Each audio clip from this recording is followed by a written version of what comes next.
What if the biggest threat to progress isn't failure, but success? Picture this. A scientist hunches over a lab bench not to fix what's broken, but to elevate what already works. A plant that nourishes like no other. A plastic that doesn't pollute. A cure that doesn't need a second dose. Each time, the result is stunning. It works, and that's when the experiment ends. Not because it failed, but because it succeeded too well. This isn't a story of fringe science or speculative fiction. These are real-world breakthroughs, tested, proven, and then shelved. Erased not by scientific limits, but by economic boundaries, legal obstacles, and entrenched industries with too much to lose. Across the last century, 10 extraordinary experiments emerged from the laboratories and workshops of determined visionaries. A car built from hemp that outperformed steel. A virus that devoured bacteria without harming humans. A tree that could end hunger. Concrete that healed its own wounds. Clean power drawn from the ocean's warmth. Water purified through an atom-thin filter. A forgotten cure for cancer. A rock that made the soil fertile again.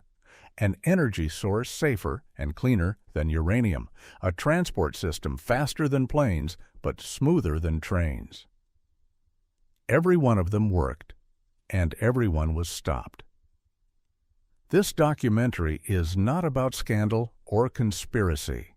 It's about the friction between innovation and infrastructure, between what's possible and what's profitable. When an idea upends the systems we've come to depend on, even the most miraculous technologies can find themselves cast aside. Why? Because when a solution ends a problem completely, it ends the market for managing that problem. And in a world where entire industries are built on keeping problems alive, cancer treatment, antibiotic development, water scarcity, energy supply, a perfect solution can be the most dangerous outcome of all. These stories aren't buried because they didn't work. They're buried because they did. Over the next 14 chapters, we'll travel through time and across continents to uncover 10 experiments that should have changed the world, and nearly did. Each segment begins with a spark, a discovery that promised to reshape its field. Each ends with a silence, a vanishing, a defunding, a quiet death of progress. But within each is a deeper reflection. What does it say about us that we turned away from answers? That we left cures in the dark because they couldn't be commodified? That we accepted obsolescence, scarcity, and dependency not out of necessity, but because the alternatives worked too well? This is not just a story of science. It is a story of culture, memory, power, and the quiet places where hope was set aside. So lean in, because these are not just tales of what could have been. They are mirrors showing us what still could be. If we dare to revisit the experiments that were stopped, not because they failed, but because they succeeded beyond expectation. What if we didn't let progress scare us? What if we let it lead? It began with a war, not between nations, but against invisible enemies. In the early 20th century, before antibiotics reshaped medicine, bacterial infections were a leading cause of death. A simple wound could turn deadly. In this battlefield of biology, a French-Canadian scientist named Félix de Herelle made a discovery that should have changed everything. Bacteriophages, viruses that prey exclusively on bacteria. Imagine a virus so precise it only attacks a single species of harmful bacteria. That was the promise of phage therapy. By the 1920s, at the Ilia Institute in Tbilisi, Georgia, doctors were curing infections that would have otherwise been fatal, with success rates surpassing 90%. No side effects, no resistance. The treatment destroyed the bad bacteria, then vanished on its own. Phages weren't just theoretical. They were used in real-world outbreaks: plague in India, cholera in Southeast Asia, dysentery in war zones. In the Soviet Union, Field hospitals healed infected wounds with phages while other nations amputated. Pharmaceutical companies in the West took notice. Eli Lilly produced 7 different phage products. Medical journals brimmed with case studies. Then, silence. In the 1940s, penicillin arrived. It was broad-spectrum, easy to mass-produce, and most importantly, patentable. Unlike phages, which must be custom-matched to each infection and can't be owned, penicillin offered pharmaceutical companies a tidy, scalable product. The shift was swift. Research into phages evaporated. Medical schools stopped teaching about them. The FDA introduced regulations requiring costly trials that no one would fund for a natural, unpatentable treatment. In the Soviet Union, phage therapy never stopped. Decade after decade, the Alava Institute treated thousands. Their military relied on it. Their scientists refined it. But in the West, it was dismissed as propaganda or pseudoscience until antibiotic resistance began its quiet rebellion. By the 1970s and 80s, bacteria were fighting back. Resistance mounted. Superbugs emerged. Modern medicine scrambled to stay ahead. And in the 1990s, Western researchers returned to the dusty Soviet archives. What they found was astonishing. The old phage records were valid. Controlled trials in Europe and the U.S. showed similar success rates, even against resistant strains that shrugged off every known antibiotic. But still, the hurdles remained. Phage therapy is personalized, evolving, and alive. Everything that clashes with a pharmaceutical model designed for static, mass-produced pills. Regulatory systems designed for chemicals can't easily adapt to living viruses that change with each infection. Clinical trials would cost hundreds of millions, with no possibility of exclusive profits. And so, phage therapy remains in the shadows. Available in rare cases, through compassionate use or in specialized clinics, but never at scale. The treatment that could redefine the post-antibiotic future sits on the shelf, waiting for a system willing to embrace what it cannot control.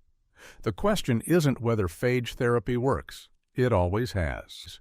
The question is, how many lives must be lost before success matters more than profit? And deeper still, what other cures have we already found, only to bury them when they threatened the wrong interests? Not because they failed, but because they worked too well. It looked like something from a science fiction novel. A gleaming black car, its sleek body lighter than fiberglass, tougher than steel, and grown from the earth. In 1941, Henry Ford unveiled what he called the car grown from soil. The panels were made from hemp-based plastic, a blend of hemp fibers and other plant material bound in resin. To prove its strength, Ford swung a sledgehammer at the trunk. The hammer bounced off, harmless. No dent, no damage, just stunned onlookers and film footage that still survives today. This wasn't a gimmick. It was the result of years of research and a bold vision. Ford believed that farms, not factories alone, could power the future. He imagined a world where crops replaced crude oil, where cars were built from renewable materials and fueled by clean biofuels. Hemp was central to that vision. Hemp grows fast. It doesn't need pesticides. It enriches soil. And when woven into composites, it becomes incredibly strong, stronger than steel by weight, biodegradable, and fully renewable. The plastic panels Ford's team developed were 10 times more impact-resistant than steel. They didn't rust. They reduced vehicle weight, improving fuel efficiency. And at the end of the car's life, they would break down naturally. No scrapyards, no pollution. But just as the vision gained momentum, the ground shifted. In 1937, the U.S. government passed the Marijuana Tax Act. It made no distinction between marijuana, with its psychoactive THC, and industrial hemp, which contains virtually none. Suddenly, growing hemp became economically and legally impossible. Taxes, restrictions, and criminalization followed, Ford's supply of raw material vanished. His hemp car was shelved. The research quietly ended. It wasn't just politics. The rise of petroleum-based plastics was no accident. Oil companies had begun working closely with chemical manufacturers, creating a tightly integrated industry. Oil extraction led to chemical feedstocks, which led to plastics, all patentable, all profitable. Hemp, grown by farmers and processed locally, would have shattered that system. It was decentralized, unpatentable, and too effective. Biodegradable materials don't feed the machine of planned obsolescence.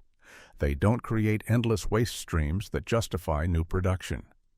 They offer permanence in a world increasingly designed for disposability. Ford had seen a future where agriculture and industry worked hand in hand, where rural communities weren't left behind, where materials returned to the earth rather than poisoning it. But that future wasn't compatible with an emerging economy based on consumption, ownership, and control. Today, decades later, small companies once again tinker with hemp plastic. It's legal in some places.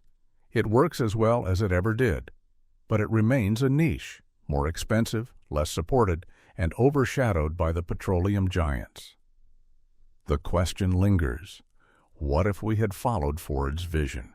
What if we had chosen materials that returned to the soil instead of filling oceans and landfills?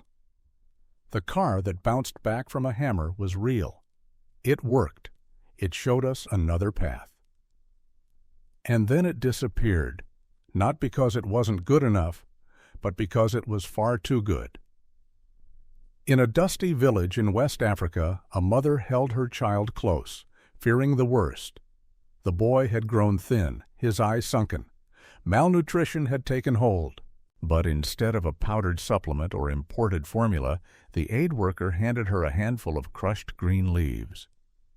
They came from a tree called Moringa, known locally but quietly as the miracle tree. By the 1970s and 80s, global health organizations were seeking answers to the persistent crises of malnutrition and vitamin deficiency in developing nations. Researchers kept returning to Moringa oleifera. It was no ordinary plant. Its leaves carried 7 times more vitamin C than oranges, 4 times the calcium of milk, more vitamin A than carrots, and a surprising amount of protein, iron, and potassium. A few spoonfuls of leaf powder a day could meet nearly all basic nutritional needs, naturally, locally, and sustainably. But Moringa's miracles didn't stop at nutrition. The seeds could purify water. Crushed and stirred into dirty wells, they bound to impurities, causing them to settle. Within hours, clean drinking water emerged. No filters, no chemicals. The tree also produced cooking oil, livestock feed, and fuel wood, all without harming the plant itself. It grew fast, needed little water, and thrived in poor soils. Aid groups were thrilled. Programs were launched. Seeds were distributed. Children rebounded. Villages that once depended on shipments of fortified food began growing their own solutions. Health improved. Dependency declined. And then, momentum faded. Funding was redirected. Promotion efforts dwindled. In some countries, governments imposed restrictions on seed imports or demanded costly certifications to grow or sell Moringa. It wasn't a ban, but a bureaucratic smothering. The miracle was quietly set aside. Why? Because Moringa didn't just solve malnutrition. It disrupted an entire aid economy. When villages grow their own nourishment, they don't need fortified cereals, powdered milk, or vitamin supplements. They don't rely on foreign aid budgets or branded nutrition packets. They become self-sufficient. And that independence, while life-saving, undermines the commercial models of global nutrition, models that rely on continual need. Supplement manufacturers saw Moringa as a superfood, not for the poor, but for the rich. Suddenly, the same leaf powder that cured hunger was repackaged and sold in upscale health food stores at a premium. It became a commodity, but only for those who could afford it. Today, the tree still grows in silence across tropical regions. Families still use it, passing down its benefits informally. But the large-scale programs that once sought to scale its promise have largely disappeared. A solution that worked too well, simple, local, and nearly free, couldn't compete with systems built on complexity, commerce, and continued need. Moringa was never a mystery. It didn't need further study. It needed support. It needed belief. And it needed a world willing to accept that sometimes the best solutions grow quietly, without patents, packaging, or profit. How many other miracles have we ignored, not because they failed, but because they asked nothing in return?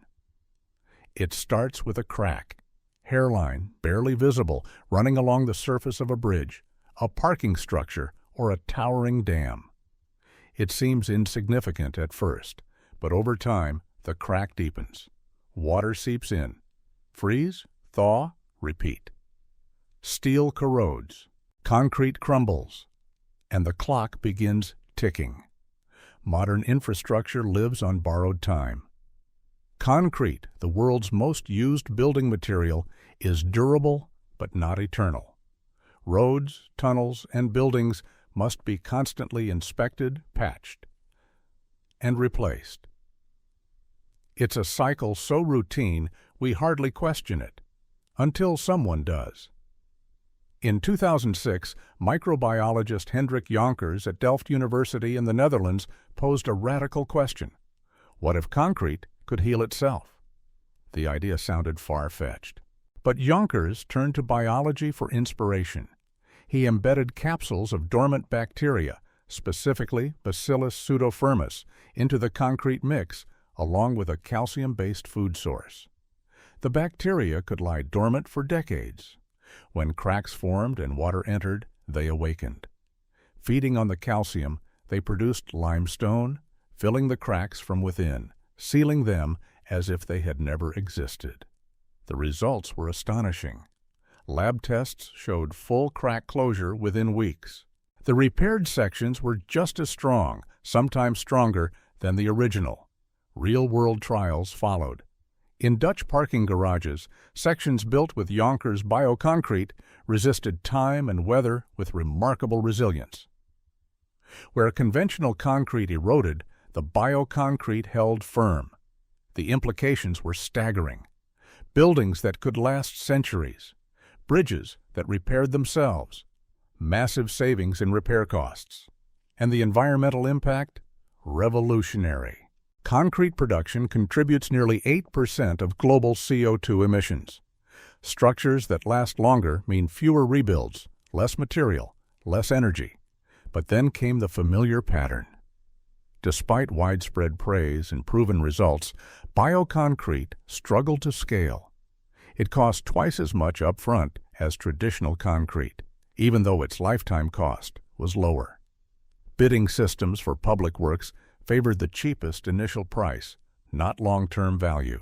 And deeper still, industries built around maintenance. Inspection firms, repair crews, contractors saw a threat to their model. Planned obsolescence isn't just a feature of phones and cars. It exists in cement, rebar, and asphalt. A bridge that needs repair every 10 years ensures contracts, jobs, and a predictable revenue stream. Concrete that lasts a century quietly tears down that scaffolding.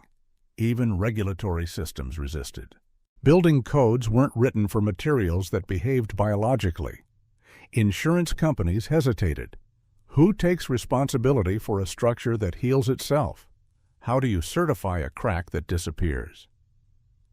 By the 2010s, bioconcrete remained a niche product used in a few showcase projects, but not in the mainstream. Jonkers continued his research. The material proved itself again and again. But in a world that builds for failure, materials that don't fail are treated like intruders. In cities where buildings grow stronger with age, where repairs are rare, not routine, where structures are designed to endure, not decay. It's not impossible. It already exists. We just chose not to use it. Because sometimes a crack isn't just a flaw in concrete. It's a window into a system that needs things to break, just to keep going. The soil looked fine, dark, tilled, familiar. But the plants that grew from it were tired. Leaves curled, fruit small, colors dull. Farmers added more fertilizer, more water, more pesticides. But yields stayed low, and nutrition slipped away year by year. Beneath their feet, something vital was missing. In the late 19th century, a German chemist named Julius Hensel noticed something others had overlooked. Soil wasn't just dirt.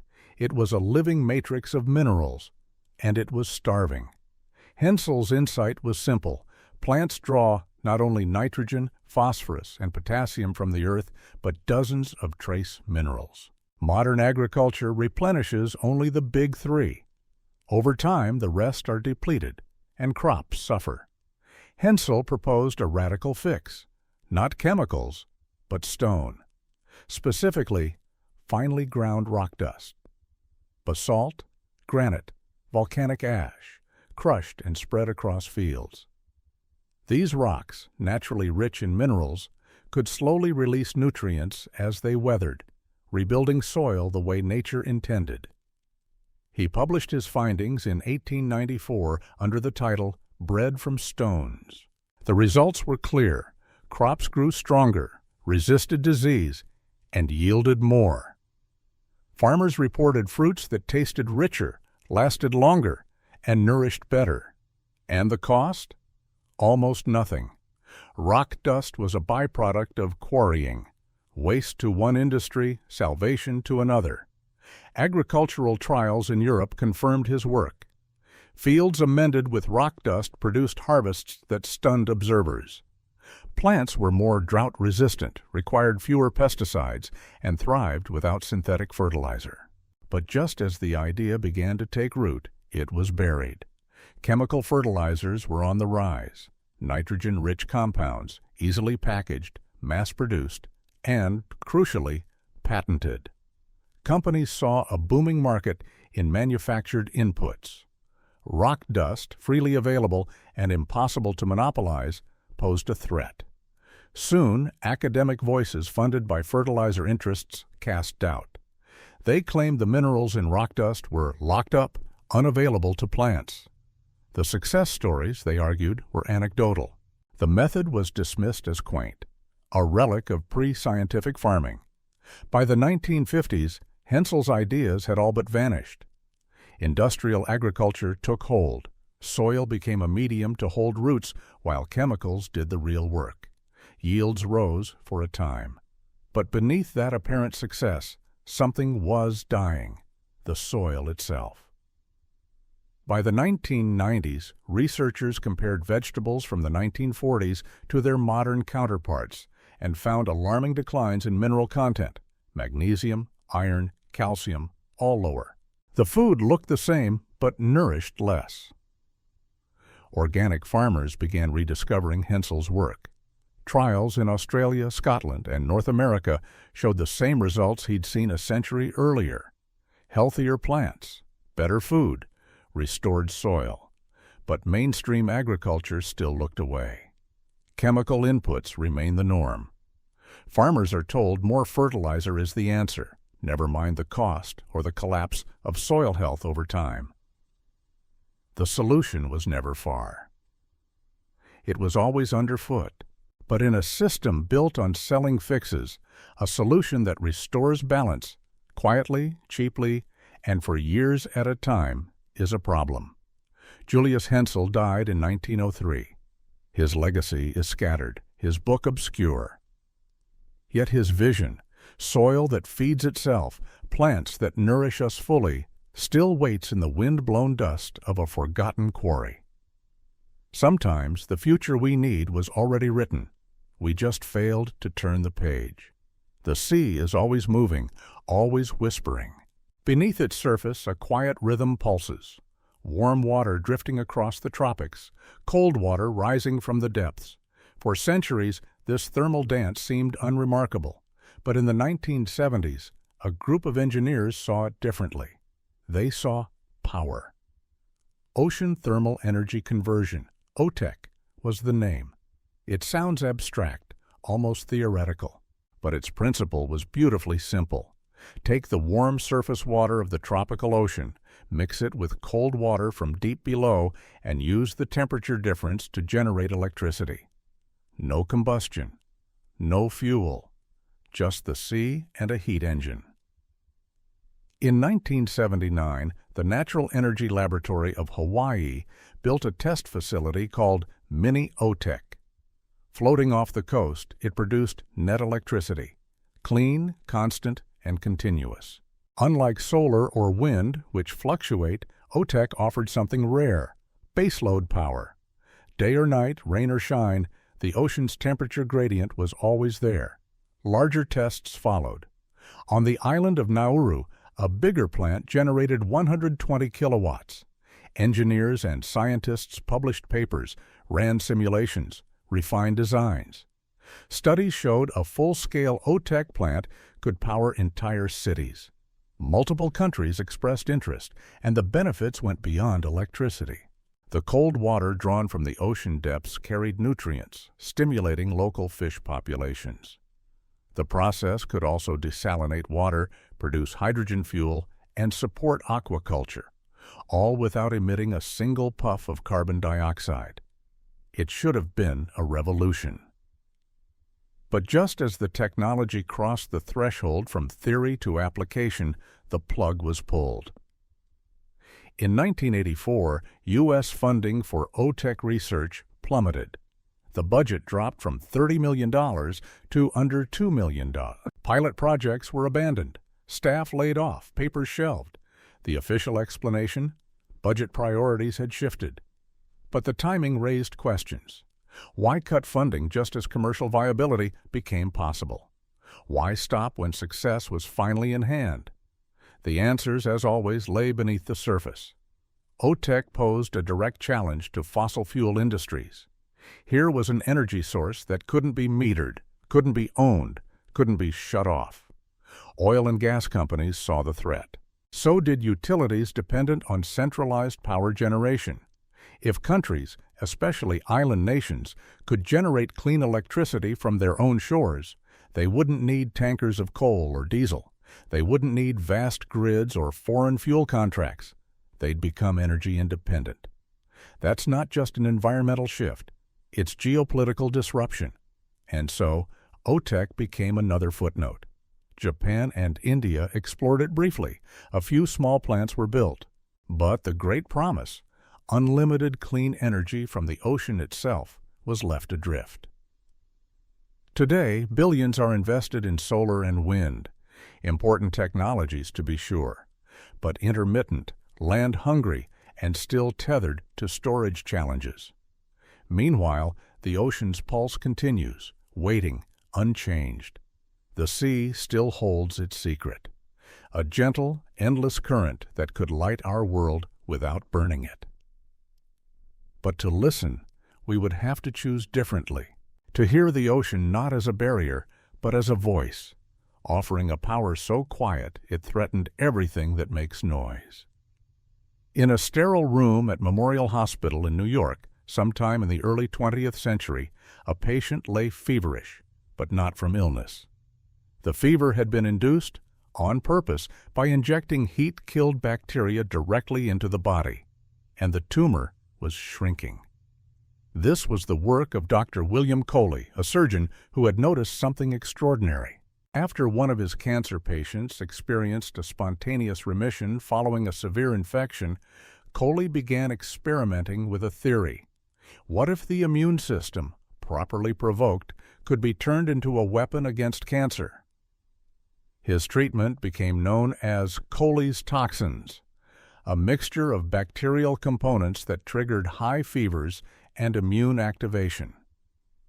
Over decades, he treated hundreds of patients with a variety of cancers, especially sarcomas. Many recovered fully. Some lived decades. His results, while inconsistent, were often astonishing. Coley's daughter, Helen Coley Nautz, later compiled his life's work into a detailed registry of over 1,000 cases. In nearly half, patients experienced long-term remission, a figure unmatched by early chemotherapy or radiation. This wasn't alternative medicine. It was frontline treatment at major institutions. Surgeons witnessed tumors shrinking. Journals published results. Yet the medical establishment began to turn.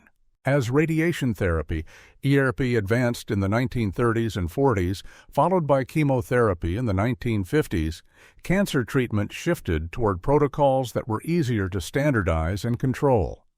Radiation could be dosed with mathematical precision. Chemotherapy followed clear schedules. Coley's treatment, by contrast, required close observation, individualized dosing, and a willingness to tolerate the unpredictable force of the immune system. It didn't scale neatly, and it couldn't be patented. By the 1960s, Coley's work had been effectively erased from medical education. His name faded. Pharmaceutical companies found little incentive to invest in bacterial therapies that couldn't be monopolized. Hospitals found more profit and logistical ease in radiation and chemo. The immune system's potential was shelved until the 1990s. Modern immunotherapy emerged with a whisper of déjà vu. Treatments that unlock the immune system to fight cancer, checkpoint inhibitors, CAR T cells, dendritic vaccines. The results mirrored Coley's early work. Remissions, cures, hope. The science had come full circle. But Coley himself remains largely unacknowledged in mainstream oncology. His original approach, using whole bacterial toxins to provoke broad immune activation, is rarely practiced. His specific formulas are not FDA approved. The regulatory path for reintroducing such treatments is arduous and commercially unappealing. In a world that finally embraces immune-based cancer therapies, the original blueprint still sits in the shadows. Why? Because Coley's method worked, but not in a way that fits our modern systems. It resisted simplification. It demanded nuance. It defied commodification. And in a medical economy that prizes repeatable products over personalized processes, that was too much to ask. What might cancer treatment look like today if Coley's work had been nurtured, not neglected? How many lives might have been saved, not by invention, but by memory? The body always knew how to heal. But we forgot to listen. It was only 1 atom thick, almost impossibly thin, but it held the key to one of humanity's oldest dreams: clean water everywhere. In 2012, researchers at MIT unveiled a breakthrough that seemed too good to be true. Using graphene oxide, a 1 atom thick sheet of carbon atoms arranged in a honeycomb lattice, they created a membrane that could filter water with near-perfect efficiency. It removed everything: bacteria, viruses, heavy metals, even dissolved salts. Seawater became drinkable in a single pass. Industrial runoff became safe. Contaminated wells could be cleansed with minimal effort. And perhaps most astonishing of all, it required almost no pressure. Unlike conventional reverse osmosis, which forces water through thick polymer membranes at high energy cost, graphene let water glide through its nanoscopic pores with ease. The result? Clean water at a fraction of the cost and energy of any existing method. The implications were seismic. Global water scarcity affects over 2 billion people. Wars have been fought over it. Entire economies teeter on access to clean water. Suddenly, a technology emerged that could render all of that moot. With a simple, compact system powered by a hand pump or a solar cell, entire regions could achieve water independence. Humanitarian groups took notice. The Gates Foundation funded research. Pilot programs were discussed. Hope bloomed. And then, the momentum slowed. Scaling the technology proved difficult. Manufacturing defect-free graphene at industrial volumes was complex. The membranes degraded faster than expected in long-term use.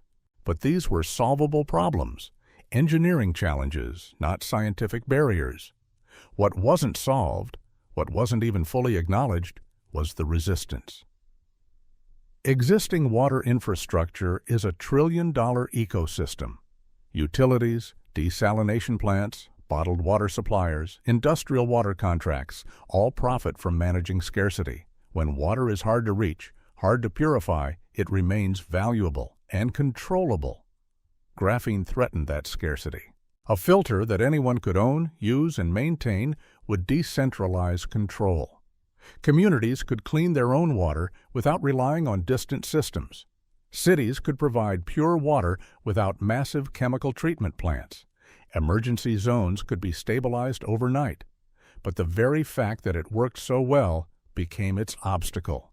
Investment dried up. Pilot projects were delayed. Companies pivoted toward other uses for graphene: electronics, coatings, batteries. The membrane that could have quenched the world's thirst was quietly filed away. Today, water shortages worsen.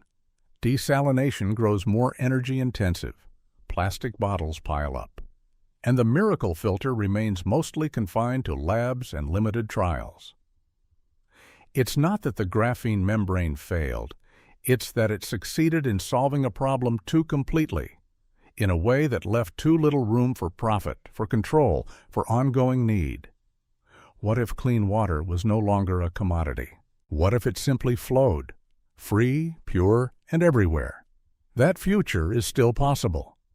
It always was. But we would have to want it more than we want to keep selling thirst. Deep within the bowels of Oak Ridge National Laboratory in the 1960s, a quiet experiment was underway. It didn't look like much. A compact reactor humming gently, circulating molten salt through its core. But what it represented was radical. This was the Molten Salt Reactor Experiment, MSRE, a proof of concept for a nuclear future that never came, one powered by thorium. Unlike uranium-based reactors, thorium reactors don't need high pressure. They can't melt down. They don't produce plutonium, and their waste decays to safe levels in centuries instead of millennia. They extract over 99% of their fuel, compared to the 1 to 3% efficiency of conventional reactors. And thorium itself, it's 3 times more abundant than uranium, found all over the globe. From 1965 to 1969, Oak Ridge engineers ran the MSRE with stunning success. It started, stopped, and restarted with ease. It changed fuel compositions mid-run, and it never had a serious safety issue. If something went wrong, the liquid fuel simply drained into storage tanks and cooled, a built-in emergency brake. By every measure, it worked. And yet, by 1973, the program was shut down, not because of a flaw, not because of failure, but because of something the thorium reactor didn't do. It didn't make bombs. The Cold War was in full swing. The U.S. nuclear program, from its inception, had been dual purpose: energy and weapons. Uranium reactors produced plutonium as a byproduct. That byproduct could be refined into nuclear warheads. Thorium, on the other hand, produced no such pathway. It was peaceful by design, and that made it strategically inconvenient. Billions had already been invested in uranium infrastructure: mining, enrichment, fuel rods, waste storage. Military contracts depended on it. So did the emerging nuclear energy industry. Switching to thorium would render that entire system obsolete. There were no powerful lobbyists pushing for thorium, no profit incentive to disrupt the established order. And so, the most promising reactor design ever tested was quietly archived. For decades, it stayed there. Only recently have countries like China and India begun reviving thorium research, motivated by their own reserves and a desire for safer, cleaner energy. But in the West, uranium remains king, even as reactor designs age, even as waste piles up, even as public trust erodes. The molten salt thorium reactor was never a dream. It was a functioning machine, A better way, safer, cleaner, more efficient. And we let it slip away. Not because we couldn't make it work, but because it worked too well in ways that didn't serve the power structures, literal and figurative, of the time. What might our energy future look like if the smartest option had been the one we followed? What if progress, once proven, didn't need to ask permission to move forward? It began in a whisper, a soft whoosh of air, the quiet hum of pressure equalizing. A capsule glided through a sealed underground tube, faster than a car, smoother than a train. The year was 1969, and Lockheed engineers had just tested a prototype of a pneumatic transport system capable of moving people and cargo at over 250 miles per hour. Powered by linear electric motors and riding on a cushion of low-pressure air, it offered a ride so silent and gentle it felt unreal. The idea wasn't new. Pneumatic tubes had long carried mail and money through city buildings. But this was transportation on a new scale, a system of vacuum tubes stretching beneath cities and across states, capable of linking urban centers in minutes, not hours. And it worked. In controlled tests, capsules reached remarkable speeds with minimal energy. The reduced air resistance meant lower drag. Regenerative braking recaptured energy. Unlike highways, weather didn't matter. Unlike trains, there were no delays. Capsules could depart every few seconds, carrying passengers non-stop to their destination. Urban planners were captivated. The Department of Transportation funded studies. Proposed routes were mapped. Engineers envisioned networks where people would zip from suburbs to city cores in minutes. Traffic congestion? Gone. Air pollution? Drastically reduced. Energy use? A fraction of cars or planes. Then, in the mid-1970s, the momentum stopped. Federal funding was slashed. Pilot programs were canceled. The prototypes, once celebrated, were quietly decommissioned. The idea, as futuristic as it seemed, was packed away. Why? Because pneumatic transport threatened too many pillars of the status quo. The automobile industry saw the writing on the wall. If commuters could bypass roads entirely, demand for cars would drop. So would gasoline sales. Oil companies had reason to worry. Airlines, too, recognized a threat. For trips under 500 miles, the most profitable routes, pneumatic tubes could offer faster, cheaper, and cleaner alternatives. No airports, no check-in lines, no turbulence. Highway construction firms, real estate developers, labor unions, all stood to lose something. A system that operated underground, automatically and without traffic, would redefine how we live and where we live. Suburban sprawl, city congestion, commuter culture, all could be reshaped. And so, the idea was shelved. Not because it didn't work, but because it worked too well. In recent years, the vision has been resurrected in the form of Hyperloop projects. Sleek designs, billion-dollar startups, grand promises. But decades later, no commercial system operates. The same engineering challenges from the 1970s have been solved, again. And yet, progress crawls. The truth is, we solved this problem half a century ago. But when technology promises freedom, not just from limitations, but from the systems that profit off those limitations, it's often delayed, defunded, or buried. Imagine a world where distance doesn't divide us, where travel is quiet, clean, and nearly instant. We already built that world once. We just chose not to live in it. It wasn't one mystery. It was 10. 10 breakthroughs. 10 visions of what the future could have been and might still be. We've traveled through a century of innovation across medicine, energy, agriculture, infrastructure, and transportation. In every chapter, the pattern repeats. Someone discovers something remarkable. It works. It challenges the norm. And then it's gone. The phage that kills only bad bacteria, abandoned for patented antibiotics. The car made of hemp, stronger than steel, shelved by law and petroleum. The miracle tree that ends hunger, forgotten when it ended dependence. Concrete that heals itself, rejected because it lasts too long. Soil restored by stone, buried under chemical fertilizer. Energy from the ocean's warmth, defunded before deployment. A cancer cure using the immune system, erased for being unprofitable. Water purified by graphene, halted just as it became real. Thorium reactors, clean and safe, ignored because they couldn't make bombs. Vacuum tubes that could transport us faster than planes, defunded at the finish line. These weren't failures of science, they were successes.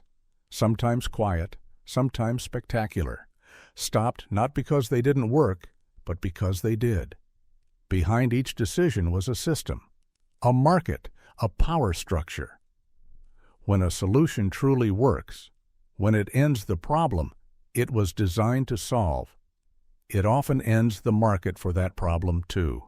And in a world built on scarcity, on planned obsolescence, on profit through repetition rather than resolution, such solutions are dangerous. A cancer cure that costs nothing and requires no follow-up. A material that never breaks down. A food that grows everywhere and makes supplements obsolete. A power source that needs no fuel, emits no smoke, and can't be controlled. These are not just scientific threats. They are economic threats, political threats, cultural threats. They ask us to imagine systems that don't depend on failure, industries that don't profit from dysfunction, governments that don't fear decentralization. They ask us to reimagine everything, and yet the knowledge still exists. None of these technologies were lost to time. The phages are still in the soil, the hemp still grows, the moringa still feeds, the concrete still heals, the water still waits. What's missing is not science. What's missing is will. Perhaps the most haunting question of all is this: how much progress has been quietly prevented? How many futures have we delayed, not because they were impossible, but because they were too perfect? In the stories we've told, we find not just loss, but hope. Because each solution still flickers, waiting for us to return to it, waiting for a moment when human need outweighs institutional inertia. The experiments worked. We turned away.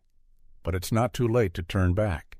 Or maybe, to move forward finally, without fear of what might happen if everything finally worked exactly as it should. 100 years from now, what will historians say about us? Will they marvel at our breakthroughs or mourn the ones we buried? We live in a time of profound contradiction. Our technologies are more powerful than ever, and yet our problems remain eerily persistent. Hunger in a world of abundance. Disease despite century-old cures. Pollution when clean alternatives lie idle. Infrastructure that crumbles while self-repairing materials collect dust. Energy shortages in the shadow of boundless natural forces. Why? Perhaps because we've confused innovation with consumption. We've trained ourselves to think that progress means the next version, the newest upgrade, the faster release. But real progress, the kind that changes everything, often asks us to stop, to pause, to rebuild from the ground up. And that's not a message our systems are designed to hear. Many of the experiments we explored in this journey didn't fail on technical grounds. They failed politically, economically, culturally. They threatened to make us self-reliant, healthier, cleaner, less dependent on centralized solutions. And in doing so, they disrupted the invisible scaffolding of control. Control through scarcity, control through complexity, control through fragility. A concrete that doesn't crack isn't just a material. It's a challenge to an economy built on repairs. A water filter that needs no infrastructure isn't just a tool. It's a threat to privatized utilities. A cancer treatment that isn't patented isn't just medicine. It's a disruption to billion-dollar portfolios. But here's the deeper truth. Every one of these solutions also represented a kind of freedom. Freedom from dependency. Freedom from systems that keep people sick, poor, or waiting. Freedom to shape a world that doesn't collapse under its own waste, or poison its own children, or pretend that progress must always be incremental. The stories in this series are not cautionary tales. They are invitations to remember, to revisit, to reimagine. What if we treated forgotten experiments not as relics, but as seeds? What if we measured success not by profit, but by the good left behind? What if we saw technology not as a ladder to climb, but as a bridge to a world that's healthier, wiser, and more just? That world is not out of reach. It was already built more than once, then dismantled piece by piece. But its blueprints remain, in journals, in archives, in the minds of those who never stop believing that science, at its best, serves life. We've looked back to uncover the silences of progress. Now the question is, will we stay silent too, or will we finally let these forgotten futures rise again? In the end, we are left with a question, not about technology, but about ourselves. What kind of future are we willing to build? Because the truth is, we've already glimpsed what's possible. We've seen materials that last lifetimes, medicines that heal without harm, food that nourishes without need for global aid, and energy sources that don't poison the sky or chain us to scarcity. Each of these innovations arrived in moments of hope, moments when imagination met perseverance and gave birth to something extraordinary. Not a fantasy, not a theory, a proof, and yet time and again those proofs were buried. Not because we didn't know better, but because knowing better wasn't enough. Progress isn't just about discovery. It's about what we choose to remember, what we choose to protect, what we choose to share, and to scale. The 10 experiments in this series weren't isolated. They were echoes of a deeper current running through history, the human drive to solve, to care, to build a world that works for more than the few. And when those solutions threatened comfort, profit, or power, they were set aside. But that doesn't mean they're gone. Phage therapy is being quietly revived in compassionate care clinics. Farmers are rediscovering rock dust. Small-scale engineers are building hemp composites. Graphene membranes sit on the edge of revolution. Moringa trees still grow in village gardens. Thorium reactors live on in plans and prototypes. Pneumatic tubes echo in the dreams of next-generation transit. The seeds are still there. They've waited, not for permission, but for people. People willing to dig through forgotten pages. To challenge the idea that what's practical must always be profitable.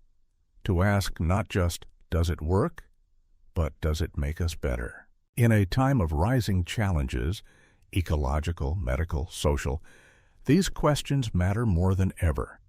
We can't afford to throw away good ideas because they don't fit old systems. So perhaps the real experiment is us. Can we become a civilization that celebrates what works too well? Can we build industries around abundance, not lack? Can we create a world where the best ideas aren't sidelined by their own success? The choice is ours, the knowledge is here, and the future, long delayed, is still waiting to be claimed, not with louder machines or faster markets, but with quiet resolve, with memory, with courage, and with the humility to admit that sometimes the answers have been with us all along, buried, forgotten, ready to rise again. This time, we just have to say yes.